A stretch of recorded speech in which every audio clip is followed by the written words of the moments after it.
এটা একটু মেনে নিতে হয়। আমি ভেবেছি ওটা আবার পেরেক ফুটে লিক করিয়ে এইখান থেকে এখন এই বন জঙ্গল থেকে হয়তো এরকম ভাবে আমার বাড়ি নিয়ে যাবে ঠেলে ঠেলে।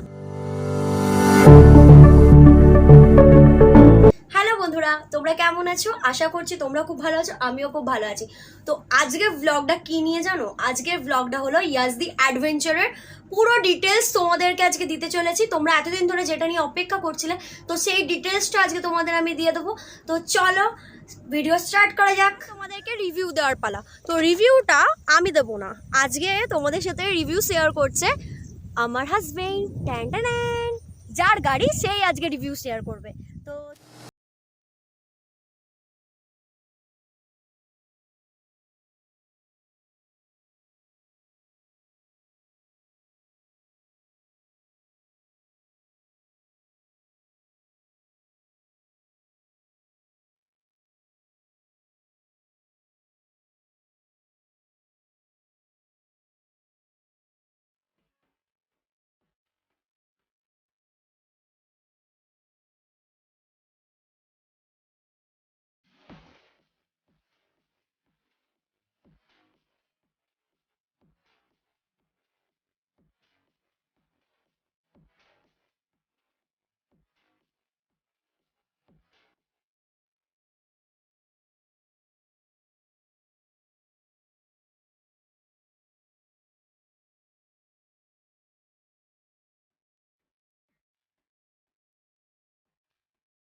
এই যে গাড়িটা তোমরা দেখছো, আমার অনেক মানে কনফিউজ ছিলাম আমি যে আমি হিমালয়ান নেবো না ইয়াজদি নেবো।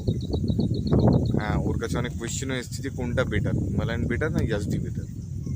তো দেখো, যে যার নিজস্ব প্রোডাক্টিভিটি হয়, ওদের যে যার নিজস্ব জিনিস হয়, ওরা নিজেদের ইঞ্জিনিয়ার্সরা রেখেছে যাতে ওরা বিল্ড করতে পারে গাড়ি। তো আমার মতে এটা মানে ইন্ডিভিজুয়ালি আলাদা আলাদা সবার পারসেপশন হতে পারে যে কে কোনটা কিনবে। আমার এটা ভালো লেগেছে তাই আমি এটা কিনেছি। হ্যাঁ, অনেক চ্যালেঞ্জেস ছিল আমার কাছে, কারণ আমি বেসিক্যালি আমরা যখন আমি এটা কিনতে গেছি, অনেক লোক আমাকে বলেছিল স্পেয়ার পাবি কি। আমি জানি না, হয়তো এগুলো আমার কাছে এখনও ইস্যুস হয়ে রয়েছে। আমি জানি না এর পেয়ার পার্টস কী হবে কি হবে না। সবে 1000 কিলোমিটার হয়েছে, ফার্স্ট সার্ভিস হয়েছে। তো এক একটা করে জিনিসে আসবো। প্রথম হচ্ছে মাইলেজ ফার্স্ট সার্ভিস হওয়ার আগে আমি 25-26-এর বেশি মাইলেজ পাইনি লোকালে। আর এখন হেভি ক্রাউডে ফার্স্ট সার্ভিস দেওয়ার পর হেভি ক্রাউডে আমি মাইলেজ পাই ওই অ্যারাউন্ড 25-26, ম্যাক্সিমাম 30 পাই। বাট হ্যাঁ, একটা জিনিস কি, যেহেতু হাই পিক আপ গাড়ি, তো আমরা যখন এতে যাই, রাইডে গেছিলাম রিসেন্টলি, রাইড বলবো না, ওই 200 কিলোমিটার ছিল, আমরা খড়গপুর হয়ে আবার রিটার্ন করেছিলাম একদিনই। তো সেদিনকে আমি 6 নম্বর গিয়ারে যদি ওই 4.5 বা 5,000 আরপিএমের মধ্যে থাকে, তো আমার গাড়ি 38ও মাইলেজ দিয়েছে, আমাকে আর তেল রিফিল করতে হয়নি। তো আমি মানে যাদের কাছে ইয়াজদি আছে তারা জানবে যে হ্যাঁ, সবাইকেই এই মাইলেজ দেয়। এভারেজ এক একজন রাইড করেছে বড় ইউটিউবাররা, তাদের কাছ থেকে আমি খবর পেয়েছি 32, বাট আমি দেখলাম যে হ্যাঁ, ওই স্পিডে যদি আমি ক্রুজ করতে পারি তাহলে আমার 38 মাইলেজ দেয়। এছাড়া গাড়ির কন্ডিশন নিয়ে কি বলবো, গাড়ি সেম অ্যাজ হিমালয়ানই বলতে পারেন। হিমালয়ানের থেকে কিছু ভালো, একটু ফিচারিস্টিক, ইঞ্জিনটা একটু পাওয়ারফুল। আর কি, এবার গাড়িটা আমি বলি, আমি গাড়িটা দেখাতে দেখাতে আপনাদেরকে বলি। ওকে, ফার্স্ট অফ অল, এই যে 21 ইঞ্চি চাকা, মানে আমরা তো সবাই হিমালয়ান ইয়াজদি বা হিমালয়ান ইয়াজদি নিয়ে এত তুলনা করছি, বাট আমি বলবো দুজনদেরই আমাদের হ্যাপি থাকা উচিত, কারণ এই যে 21 ইঞ্চি চাকার মজা এটা অন্য গাড়ি দিতে পারবে না, যে কোনো গাড়ি হোক না কেন। কারণ যখন তুমি রাইড করবে তখন বুঝতে পারবে। পিছনে 19 ইঞ্চি চাকা রয়েছে অ্যাজ ইউজুয়াল, যেমন থাকে অ্যাডভেঞ্চার বাইকে, হিমালয়ানের মতোই সেম। হ্যাঁ, এবার কি, আগেই বললাম যে হ্যাঁ, এখানে পুরো তুমি এলইডি সেট আপ দেখতে পাবে, পুরোটাই এলইডি সেট আপ দেখতে পাবে। তবে হ্যাঁ, এর লাইটের আমি তো বলবো যে ওই আমাদের এই এলইডির থেকে আমাদের হ্যালোজেন লাইটই ভালো ছিল। লাইট লাগে, যদি কেউ রাইডে যায়, নাইট রাইড করে, তো লাইট লাগবে। তারপর আসা যাক, হ্যাঁ, পুরো এলইডি সেট আপ তো হয়ে গেল। এবার হচ্ছে এখানে হ্যাঁ, বে ব্রেক থেকে এটা এবিএসটা প্রোভাইড করেছে, ডিস্কটা প্রোভাইড করেছে। ব্রেকটা খুবই সুন্দর, অসাধারণ কোয়ালিটি, দুটোই এবিএস খুব ভালো কাজ করে। আমি মোডগুলোর ব্যাপারে পরে আসবো। বাইরে আচ্ছা, তার মধ্যে বলে রাখি, এইটা কিন্তু এই যে জিনিসটা দেখতে পাচ্ছ এটা কিন্তু আমরা আলাদাভাবে লাগিয়েছি, কারণ এটা কোম্পানি দেয় না। কোম্পানি যে যে দেয় সেগুলো হচ্ছে আমাকে উইন্ডশিল্ড প্রোভাইড করে, এটা আমি লাগিয়েছি। এটা এটা হেডলাইট গার্ড এটা আমি লাগিয়েছি। হ্যাঁ, আর এই যে শ্যাডো স্টেটা দেখতে পাচ্ছ, এই শ্যাডো স্টেটা কোম্পানি থেকেই প্রোভাইড করে। তো মানে আমি যেটা এক্সট্রা লাগিয়েছি সেটা হচ্ছে একমাত্র এই সামনের ট্যাঙ্ক গার্ড বলতে পারেন, tank guard plus leg guard বলতে পারেন, আর এই হেডলাইটের গ্রিলটা। আরও কিছু কেনার ইচ্ছা আছে যেটা আমি পরে বলবো। তাছাড়া এই যে সাসপেনশন ট্রাভেল বলছিলাম না, 21 ইঞ্চি টায়ারের, আর এই প্রায় 200 mm এর কাছাকাছি সাসপেনশন, এই মজাটা এই গাড়ি চালালেই পাওয়া যায়, মানে হিমালয়ান বা এই সেগমেন্টের গাড়িগুলো চালালেই একমাত্র এগুলো পাওয়া যায়। আচ্ছা, এবার আসবো সিট। আমি বলবো হিমালয়ানের অনেক বেটার, আমাদের থেকে হিমালয়ানের সিট অনেক বেটার। এটা হ্যাঁ নরম ঠিকই, বাট হিমালয়ানের মতো নয়, এটা আমি কনফার্ম যে হিমালয়ানের মতো নয়, অতটা হিমালয়ানের মতো নয়, ভালো। আচ্ছা, আর একটা বড় সমস্যা যেটা হিমালয়ানের আছে, হিমালয়ানের অনেক ভালো, এই যে এখানে কোনো টায়ার হ্যাগার থাকে না। তো পিছনে যে বসে, এই যে শ্রেয়া বসে, ওর পুরো একদম মাথা অবধি কাদা যায়। আর এটার হাইটও অনেক বড়, যেটা হিমালয়ানের অনেক, এই হাইটটা অনেক কম, হিমালয়ানের অনেক বড়, বাট উঠতে সুবিধা হয়, পিলিয়নদের উঠতে সুবিধা হয়। ব্যাস, এই গেল তো গাড়ির বাইরে থেকে জিনিস। বাকি এবার হ্যাঁ, এখানে রেডিয়েটার গ্রিল কোম্পানি থেকে দেয়, এটা আলাদা করে কিনতে হয় না। আর হ্যাঁ, যেটা আরেকটা নেগেটিভ পয়েন্ট বলি, প্রচণ্ড হিট তো হয়, এটা জানি না, আমি তো ছোটো গাড়ি চালাতাম, বড় গাড়ি চালাইনি, হিট হয়। বাট হিটটা হয়ে যে এই যে পাইপটা আছে এটা প্রচুর গরম হয়, আর এইখান থেকে হাওয়া যখন পাস করে এই ফুট রেসে এইখানে, মানে এইখান অবধি সেই হাওয়াটা তুমি ফিল করতে পারবে। ফলে কি হয়, প্রচুর গরম হয়, প্রচুর গরম, পা পুড়ে যাওয়ার পুড়ে জায়গায় চলে যায়। তো চলো, এই ছিল আমাদের ওভারঅল মানে ওপর জিনিস। এবার আমি ওদের মোডসগুলো নিয়ে কথা বলতে চাই। চলো মোডসগুলো তোমাদের দেখাই। তো এই হচ্ছে তোমার সামনে থেকে জিনিসটা ঠিক এরকম দেখায় গাড়ির। তো এখন হচ্ছে তোমার, দেখি আমি অন করে তোমাদের দেখাচ্ছি। তো প্রথমে এই হাইটা আসার পর তোমাকে এইখান থেকে তুমি অপারেট করতে পারো, তুমি ওইখানে যেতে হবে না, তুমি এইখানে অপারেট করতে পারো। এইখানে মোড তুমি যখন ক্লিক করবে তোমাকে এখানে কী কী দিচ্ছে দেখে নাও। তুমি ট্রিপ পাবে। আচ্ছা, এটা যে অ্যাভারেজ ফুয়েল এখানে আমি তোমায় বলছিলাম, আমি এখন এই মাইলেজটাই পাই। তারপর ডিটি দেখায়, ডিটি মানে ডিস্টেন্স টু এমটি। আমার মনে হয় এটা ভুলভাল, এটা কোনো ঠিক নেই, মানে আমি ওরকমভাবে এখন এটা সাকসেস পাইনি। আর তুমি হ্যাঁ, এই যে এই যে যেটা B100 লেখা আছে, হ্যাঁ এটা দিয়ে তুমি এই ডিসপ্লেটার তুমি ব্রাইটনেস কমাতে বাড়াতে পারো। ব্যাস, এটা গেল তো ডিসপ্লে। এবার দেখো এইখানে খুবই ছোট লেখা, একটা যে সাইড স্ট্যান্ড ইন্ডিকেটার আছে, হ্যাঁ সাইড স্ট্যান্ড অন থাকলে গাড়ি তো স্টার্ট হয় নিউট্রালে, বাট গিয়ারে স্টার্ট হয় না। আর তোমার এটা একটা ভালো সেফটি ফিচার, প্রতি কটা গাড়িতেই আসছে মোটামুটি। আর হ্যাঁ, মোড যেটা দেখছি এখানে একটা রোড মোড আছে, আরও মোড চেঞ্জ করা যায়। সেটা হচ্ছে তোমার আমি দেখাচ্ছি, রোড থেকে রেন মোড করা যায়। কালকেই রেন মোডে চালাচ্ছিলাম, ব্রেকটা খুব সেন্সিটিভ হয়ে যায়, খুব মানে একটুখানি পা রাখলেই ব্রেক ধরে, অসাধারণ ব্রেকিং ক্ষমতা আরও অনেক বেড়ে যায়। আর এছাড়া হয় একটা অফ রোড মোড, যেটা এখন আমি ট্রাই করিনি, কারণ অফ রোড তো আমি এখানে কোথাও পাইনি, মেবি রাইডে গেলে দেখাতে পারবো। পিছনের এবিএস বন্ধ হয়ে যায়। তো এই গেল মোড তো চলে গেল। এই হলো ডিসপ্লেটা ঠিক এরকম, খুবই সুন্দর লাগে দেখতে। এই হচ্ছে ওভারঅল গাড়ি। এবার দেখো, অ্যাডভেঞ্চার গাড়ি, মানে আমি জানি না কস্টলি অনেকেই বলে অনেক টাকা দাম অনেক কিছু জিনিস, বাট হ্যাঁ, যেমন গুড় হবে সেরকম মিষ্টি হবেই। তো বেসিক্যালি এই হলো জিনিস ওভারঅল বাইকটা। আর হ্যাঁ, এখানে অলরেডি একটা জিনিস বলে রাখি, এখানে তোমার দুটো দেওয়া থাকে, চার্জিং পয়েন্ট দেওয়া থাকে, Type-C, আর ওই আইফোনেরও দেওয়া থাকে। আর হ্যাঁ, এইখানে ওই অলরেডি হ্যাজার্ড সুইচটা প্রোভাইড করে, ওরা করে দিয়েছে আর কি অলরেডি। ব্যাস। আচ্ছা, এবার একটা বলি, আমি একটু লাউড পছন্দ করি বলে এর ডিবি কিলারটা খুলে দিয়েছি, ফলে আওয়াজটা একটু লাউড হয়, ভালো লাগে। তো তোমরা শুনে নাও, বলছিলাম না যে আমি ডিবি কিলারটা খুলে দিয়েছি।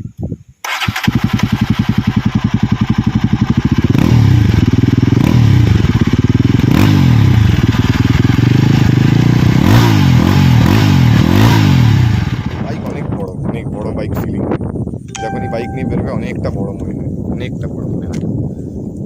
ব্যাস, এটাই রিভিউ, আর কিছু বলার নেই আমার। তবে হ্যাঁ, এই বাইকের আরেকটা ইস্যু হচ্ছে শর্ট হাইটারদের ক্ষেত্রে। হ্যাঁ, আমার হাইট 5 ফুট 6.5 ইঞ্চি মতো, বাট আমাকেও স্ট্রাগল করতে হচ্ছে। তা তার জন্য দেখছি কি করা যায়। এবার শকার অ্যাডজাস্টমেন্ট করা যায়, বাট আমার এটা লাস্ট স্টেজেই রয়েছে। তো হ্যাঁ, তার নিচের ছেলেদের বাইকটা খুবই মানে হেভি লাগতে পারে, এমনি 200 কেজির কাছাকাছি ওজন, তো ভারী লাগতে পারে। তো তাদের ক্ষেত্রে আমি ভেবেছিলাম শকারটা নামাবো, বাট এটাই লাস্ট রয়েছে, লাস্ট গেজে এটাই রয়েছে। তো এটা আর অ্যাডজাস্ট করা যেতে হয়তো আর যাওয়া যাবে না। তো তার জন্য দেখি অন্য কিছু ব্যবস্থা করলে তোমাকে জানাবো। আর হ্যাঁ, আমার থেকে নিচের হাইট যারা ধরো 5 ফুট 1 বা 5 ফুট যারা, তাদের পক্ষে একটু প্রবলেম হবে। তবে আমি বলবো না যে কিনবে না, রাইড করবে না। ভাই, তোমার ইচ্ছা, তোমার পছন্দ, তুমি কিনতেই পারো। তোমাকে অ্যাডজাস্ট করে নিতে হবে, তোমাকে নিজের মতো অ্যাডজাস্ট করতে হবে বা গাড়িকে অ্যাডজাস্ট করতে হবে, বাট তুমি কিনতেই পারো, কোনো অসুবিধা নেই। ব্যাস, তো এটাই, আর কিছু বলার নেই। গাড়ি ঠিকঠাকই চলছে, মাইলেজ ঠিকঠাক দেবে আশা করি ইন ফিউচার। চলো।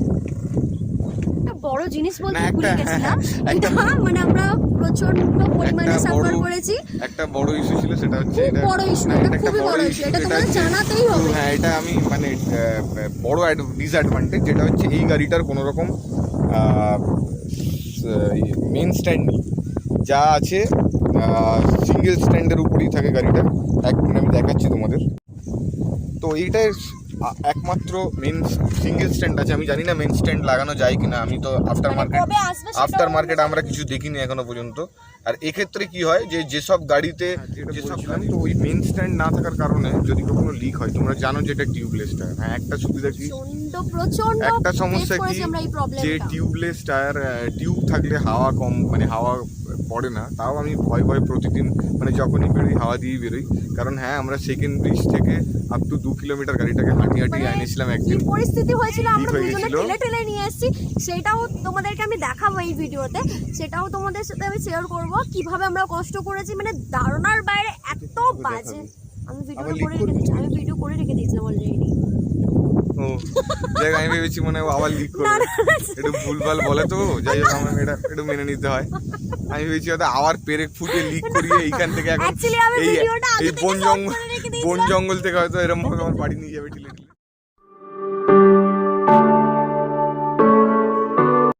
তো হ্যাঁ, মেন স্ট্যান্ড না থাকলে কি হয়, গাড়িটা লিক যে কেউ সারাতে পারে না, কারণ চাকাটা খুলতে পারে না। আর চাকা না, এই এত ভারী গাড়ি, 200 কাছাকাছি ওজন, যেটার গাড়ি 200 আপই হবে, কারণ এত অ্যাক্সেসরিজ লেগে যাওয়ার পর 200 কেজি ওজন হয়ে গেছে। তো 200 কেজি ওজনের গাড়িকে যখন মানে লিক ঠিলতে হয়, সেটাও কষ্টের। ইভেন না থাকলে বা ওটাকে কী বলে, ওই প্যাডক স্ট্যান্ড না থাকলে এই গাড়ির চাকাগুলো খুব চাপে, তো যে কোনো জায়গায় তুমি লিকও ছাড়াতে পারবে। এটা কোম্পানির একটা বিশাল বড় ডিসঅ্যাডভান্টেজ। তো এটা দেখা যাক, আফটার মার্কেট মেবি এটা নিয়ে কাজ করবে। অলরেডি আমি মেলটেল জেনারেট করেছি, ওদের এতে গিয়েও বলেছি, তো দেখা যাক, maybe will get some solution about it. And এটাই, আর কিছু নেগেটিভ পয়েন্ট আমার লাগেনি। হ্যাঁ, আমি শুধু একটাই কথা বলবো, যাদের হিমালয়ান ওনার বা যারা ইয়াজদি ওনার, এদের মধ্যে ডিফারেন্স কিছু নেই, মানে আমার মতে কিছু নেই। কারণ আমরা যে বাইকটা চালাই, এটাই সব থেকে ভালো বাইক, আমার এটা মনে হয়। তো মন খারাপের কিছু নেই। হ্যাঁ, এতে পাওয়ার বেশি, ওতে টর্ক বেশি, বেশ। আর কি বললাম, তো সিটিং পজিশন হিমালয়ানের বেশি, মেন স্ট্যান্ড দেওয়া রয়েছে, আফটার মার্কেটের সেলফ সার্ভিস সবই তুমি বেটার পাবে হিমালয়ানে। হ্যাঁ, কিছু জিনিস এখানে ভালো, যেমন ফিচারিস্টিক রয়েছে। হ্যাঁ, অনেকটা পাওয়ার বেশি, মানে বিএইচপি বেশি। বাট ওভারঅল আমি দুজনই আমরা এখন এই জেনারেল যে কটা গাড়ি চলছে, আমরা মনে হয় আমরা হিমালয়ান ওনার আর আমরাই সব থেকে বেশি হ্যাপি। কারণ আমি বললাম যে এই 21 উইঞ্চের হুইলে মাইলেজটাও বেশি হবে, কারণ মাইলেজ ওদের 30 দেয়। হ্যাঁ, মাইলেজ আমাদের বেশি। আমরা তারাপীঠে গিয়ে অতটা বুঝতে পারিনি, কারণ ও প্রচন্ড হাহা করে গাড়ি চালাচ্ছিল। আমি তখন 125-26-এও গাড়ি চালাচ্ছিলাম। তো আরেকটা জিনিস, হ্যাঁ, ভাইব্রেশনও হিমালয়ানের থেকে একটু কম হয়। যাই হোক, হ্যাঁ, অনেকই কম হয়। তো আমরা জাস্ট এটা বুঝলাম কবে, বলে দিচ্ছি আমি এটা।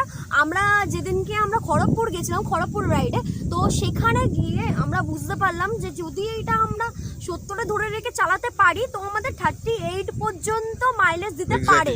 আর ইভেন আমরা যখন আমি 6 নম্বরে, আমার কাছে একটা ছবিও আছে, আমি বলবো ওকে যে এই ছবিটা এখানে,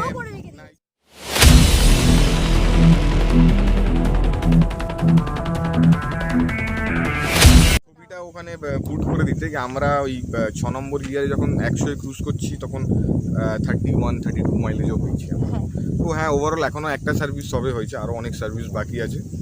সো তো এটাই তো আমাদের কাছে, আমি তো বলবো যেমন বলছিলাম যে দেখো অ্যাডভেঞ্চার একটা আলাদা জিনিস না। আমি অ্যাডভেঞ্চার মানেই তুমি বুঝতে পারছো যে এটা দিয়ে কী কী করা যায় না যায়। তো সব গাড়িরই ডিসঅ্যাডভান্টেজ অ্যাডভান্টেজ থাকবে, বাট আমি বলবো এটা আমাদের কাছে যেটা রয়েছে এটা অনেক ভালো, তোমরা নিতে পারো, তোমরা নিশ্চয়ই নিতে পারো। চলো টাটা। যদি ভিডিওটা ভালো লেগে থাকে প্লিজ প্লিজ প্লিজ চ্যানেলটা সাবস্ক্রাইব করে দিও, লাইক করে দিও, কমেন্ট করে দিও আর শেয়ার করতে ভুলো না। চলো টাটা, দেখা হচ্ছে তোমাদের সাথে নেক্সট ব্লগে।